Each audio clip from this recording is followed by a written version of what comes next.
any confidence, leadership, or identity that critics said the Gators lacked was found in convincing fashion on Saturday at Everbank Field.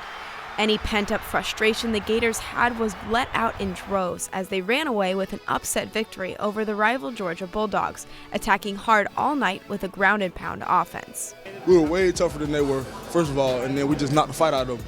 By the second half, after we came out in the second half and we took it down on them, they were done. All the fight was going out of them. Going into the game, Georgia's run defense ranked only behind Alabama's in the SEC, averaging 105 yards per game. Florida smashed that statistic, rushing for 418 yards on the day, the most for the Gators in an SEC game since 1975. Florida's featured running backs both had career days. Sophomore Kelvin Taylor racked up 197 yards rushing, tying Neil Anderson for the 8th best single-game rushing total in UF history. Junior Matt Jones was right behind him, putting up 192 yards of his own, 12th best in Gator history. The 38-20 win marked the first time Florida has had two backs go over 100 yards in the same game since Jeff Demps and Chris Rainey against Kentucky in 2011. Both Taylor and Jones averaged almost 8 yards per carry in the game. That just gave us a lot of confidence, gave us a lot of, pretty much just confidence going into the next game, man. And we knew if we keep playing like this, we could beat anybody. Now, it's everything really on gel.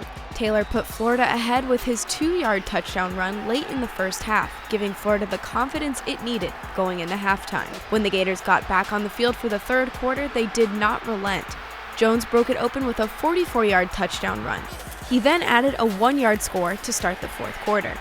Playing on the same field where his father, Fred, enjoyed countless big games as a Gator and a Jaguar, Taylor had his signature moment too, with an explosive 65-yard run with 2 minutes to go, putting the game out of reach and sending hordes of Bulldog fans to the exits. I think a lot of our issues offensively have been confidence, have been tentative, have been for whatever reason. I mean, whether it's one position or two positions, or we got to have some success. We needed to have some success, and we were able to do that today. Both Jones and Taylor pointed to their offensive line when asked about the successful run attack Saturday. We knew we could play, how we played tonight, all season, and for some reason tonight it just clicked. And I felt like just playing for Coach added a little bit extra motivation to guys.